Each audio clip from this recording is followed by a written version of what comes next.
I think in a way I kind of like fell into stunts. That like every stunt person you talk to, they've all got a different story of how they got into it. I started off. I'm a dancer. I'm a performer. So I started off as a dancer, a contemporary dancer, and I also started doing circus work, aerial performing.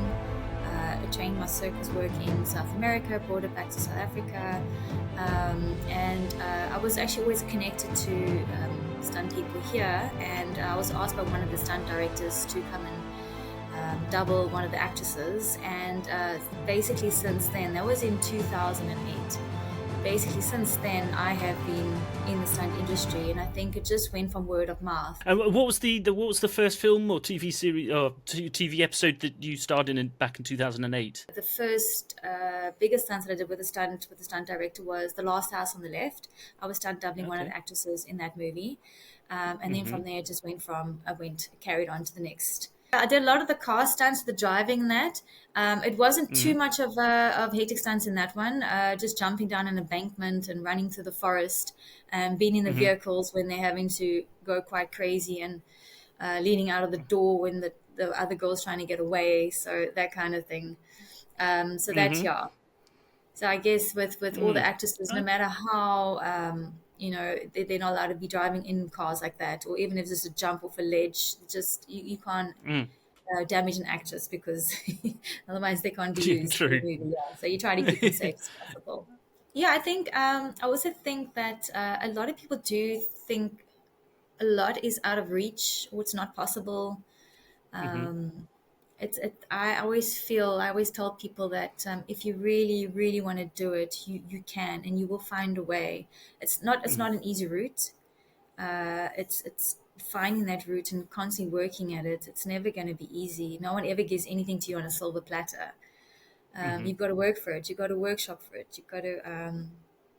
You got to find the information. You got to keep at it all the time. So, and it's easy to give up, because sometimes you feel like you're not getting anywhere, especially being a performing artist. You work so hard, you train all the time, and your body's sore, you're tired, you're exhausted, and and then sometimes you get these gigs and you don't get a gig, and then it's the pay is up and down, and so it's nothing's actually ever easy in life. But if it's inside of you and you really want to do it, it's then I always say pursue it, no matter how hard it's going to be. I think for me, like when I do watch any kind of movie and I see the stunts, as you know, when you're watching a movie, you criticize a lot. You like watching this and watching that, and this, how that gets done. And for me, I just like, that was a great stunt. That must have been, that looked like it was hard. It was sore. For me, no, unfortunately, I don't follow anybody really. I really admire when people do stunts, and I watch people do stunts. The people that I work with in the stunt industry, I admire what they do. They inspire me.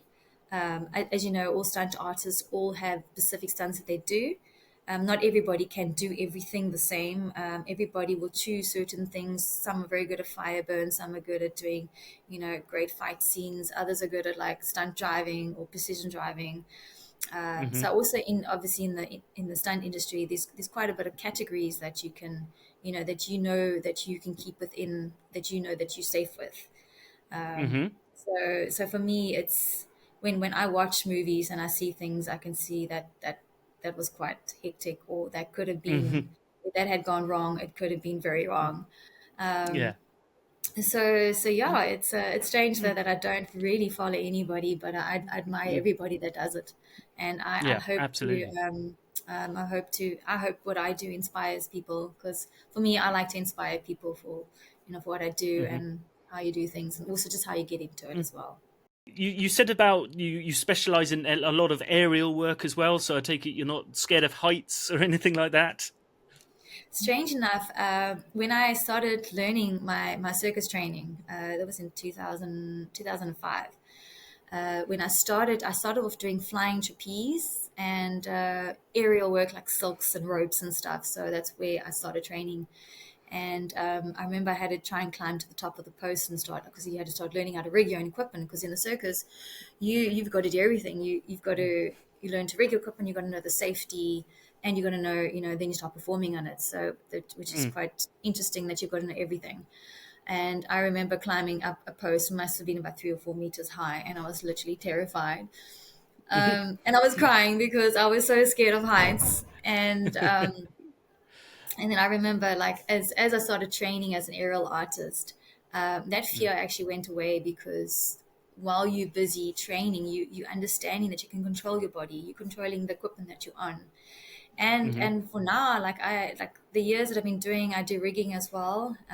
Learned my rigging. I do rigging in commercials, and I rig for all my shows.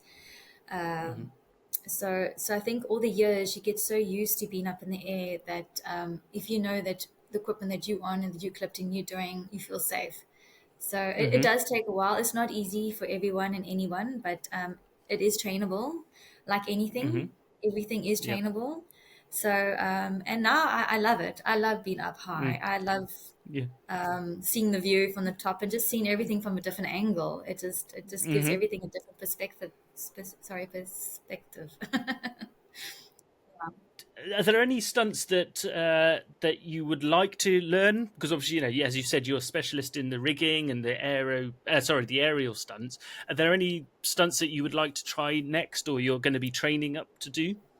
Um, my main stunts that I would love to do, because I'm also a horse rider, so I do horseback archery. I love sword Hmm. fighting. I'd love to be in doing a movie with sword fighting and in that type of era. So just being on Hmm. horseback and stuff like that. I love doing all the aerial stunts, being in Hmm. harnesses, flipping over, those kind of things, flying through the air. I haven't done enough of that, so those are things I also Okay. would love to carry on doing more of. Hmm. Yeah, and then definitely all the, if horse riding stunts and stuff like that. Just that's what I'd love to get into, because I like the idea that you can, the skills that I've already got behind me throughout the years. I love to use it and be used for it in different movies or series and stuff Hmm. and commercials. So yeah. Yeah. What I do enjoy, I do like. I've done stunts where I've had to roll off a falling truck. I've had to smash the glass tables and a glass shelving. Wow. Jumped off high Hmm. bridges. Um, Hmm. sure, a lot of I have done harness work as well. Hmm. Fighting,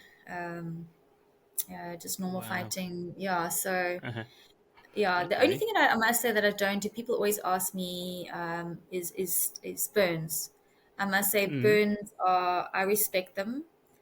Any kind of stunt burn, and that was something I decided I chose. I wouldn't do in the stunt industry. I wouldn't do a burn. Okay. I just, for me, and what I do Hmm. love, that when stunt directors come to you and they ask you, "We'd like to do this stunt. How do you feel?" Then you can either say yes or no. You can go like, "Yeah, no, cool, I'll do it."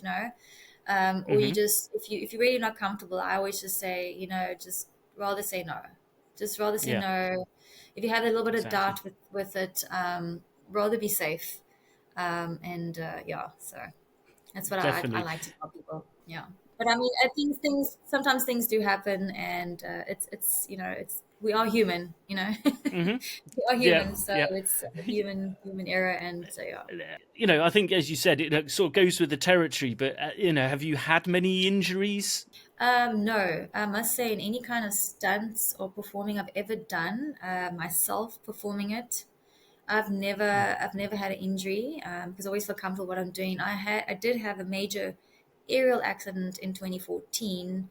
That was due to the rigging that I was hoisted up on. The rigging failed, which Oof. is which is yeah, which is the reason why since then I made sure that I got my rigging certificates, to rig and Hmm. stuff, because I always wanted to feel that people need to be safe, and I always try to emphasize to people that when you are learning to work on aerial equipment, you need to understand the safety aspect, not just leave it in someone else's hand. At least Hmm. have the decency to go and check it and go, I don't feel safe if that's not this way. Can you just double check it? So unfortunately, Hmm. yes, accidents do happen, and it was no fault of us artists being in the air. It was because of the rigging. It actually just failed. It just fell down, and we fell, Mm. and it was Wow. quite an intense accident. So Yeah. Wow. Well, I'm glad yeah, glad you lived to tell the tale. Really. Wow. Yeah, Oof. it's quite hectic. I think anybody in the performing industry or stunt industry somewhere along the line does have an accident. We don't want people to have accidents. Mm, It's unfortunately sometimes it's just can be due to human error or mechanical failure or rigging failure. And like you say never. Stuff does mm-hmm, happen, but we know as artists that what we're putting our lives into, we know going up in the air something can happen. We're taking that risk. mm-hmm, So it's what we do go through, and it is also mentally you've got to psych yourself up and understand these things. mm-hmm, So I mean, I guess when an accident does happen, people go like, "But why are you still carrying on doing what you're doing?" You're like, "But I don't know anything else. I love what I do." mm, And just mm-hmm. because if you Yeah. had a car accident doesn't mean you'll never get back in a car again. Mm-hmm. So a lot of Yeah. people always ask you, but then why do you go back to doing something that maybe hurt you or damaged you? And it's like, no, you carry on. It's in the Mm-hmm. past, so you move forward.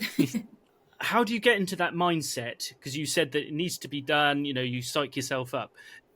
Is that how do you actually get motivated to get into that zone to be able to say yes, I can do this stunt? I think for myself, like I said, I think everybody is has their own personal way of before they're about to do a stunt or going to do a stunt. Whether you just sit on your own and just go through the process, or the good things. A lot of times you always do have a rehearsal. You have a rehearsal, so you get an idea of how you're going to be, how you're going to feel, your timing. I Mm-hmm. think also for yourself, at the time they've told you and asked you to do the stunt, it's actually at that moment where you've made up your mind already. Yes, you can do it. No, you can't do it. Mm-hmm. And when I say I can do it, then I know I can do it. I can. Mm-hmm. I think when I say I'm not comfortable, then I don't want to try and do it because, like, especially when you've been in the industry for so long and been a performer, and you know your body so well, and you Mm-hmm. know what it's capable of doing. So I think at the moment when they've asked you and they say, "Can you do it?" and you go yes, then you can Mm-hmm. start processing it and go through the rehearsal. I do. I do try and calm my body down. The best is to have a Mm-hmm. calm body than have a psyched up body. Sometimes too much adrenaline can be, you might be too hasty at doing something. So the idea is Mm-hmm. to just listen to what they want you to do, the timing, because, sometimes you be just psyched up and you're like, oh my gosh, what does it need to do? And then go on the wrong timing, go at the wrong. So it all takes into effect of, it's the camera, it's it's Mm-hmm. everything around you. So you want to try and make sure that the timing's right. So for Yeah. myself, I breathe a lot. I stretch. I do a lot of stretching. I stretch before any kind of Mm-hmm. stunt. I love the stretching. I think for me that calms me down. I do full on Okay. stretching. It's yeah. So yeah, Mm-hmm. everybody might have their own. Some people might go and pray in a corner, or Mm. have a little something they might kiss a little relic or like anything. I don't know. Everybody has their own way of doing something. My I've got a company website which is Art of Synergy. That is my Mm-hmm. company. I teach and train people or students, young adults who want to become aerial artists. I teach Mm-hmm. them, and so yeah, that's called Art of Synergy. But I can, if anybody wants to know of where they can take pole classes or aerial classes, acrobatic, gymnastic classes. I'm well connected to a lot of people around me and in the Mm-hmm. area, and I always feel if people, especially for those who are wanting to get into the stunt industry, I must say when I'm on set, a lot of the extras come to us and they ask us like, how do you get into stunts and how does this work? And I always say to them, well, the best thing to do is if you do have a kind of sports that you're already doing, maybe like a martial arts will help. Being an acrobatic or gymnast, maybe past experience, they can get back into it again. Some Mm-hmm. people that don't have any experience, I say the best thing to start doing is to get to know your body.